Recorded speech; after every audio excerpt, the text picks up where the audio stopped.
Hi, my name is John Caldwell, the VP of Sales for Surefy, and today I'm going to take you through the wonderful world of the Quick Start Guide. So follow me along and we'll do it.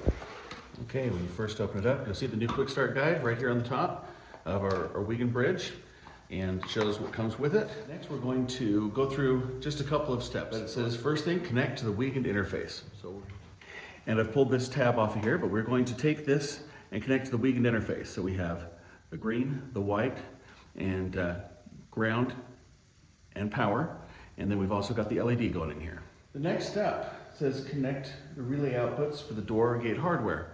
So up here, because we're going to be doing a door strike, we're going to need to power it. It's going to be a wet contact, so we've got the ground into the fourth terminal, and we're going to put the power for the door strike into normally open. And so you can see that here. We're going to connect those in.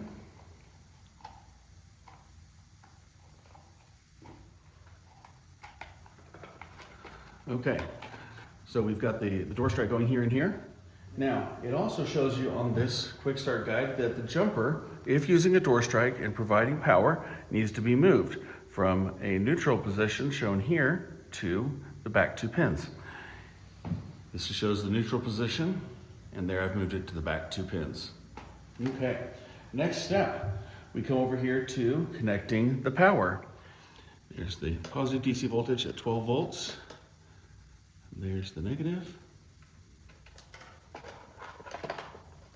We're going to connect this on. We are powered up and ready to go. Okay, now we're going to go to the second side, which is the controller interface. This is the one that goes with the panel. The first step here is to connect the Wiegand data, that down here, with the D0, D1, and ground. Okay, and now up here on top, we've got some of the other ones hooked in, but the next is to connect the relay input wires from the panel. So we connect it to the panel. They're going to trigger the relay input wires.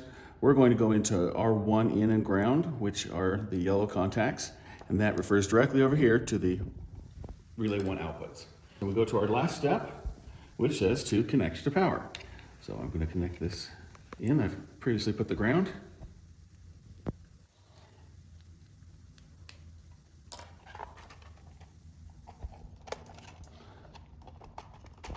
Okay, now we've also added just a couple of quick things here for best practices. Important that we have spacing away from a metal surface. All right, so this is a metal surface, and I've demonstrated that you can get a couple of inches of spacing here, and there's not the only way to do it, but it's important to keep it away from a metal surface so the data doesn't get garbled, mounting it in an upright position, and using the specified power supplies that come in your package. And that's it.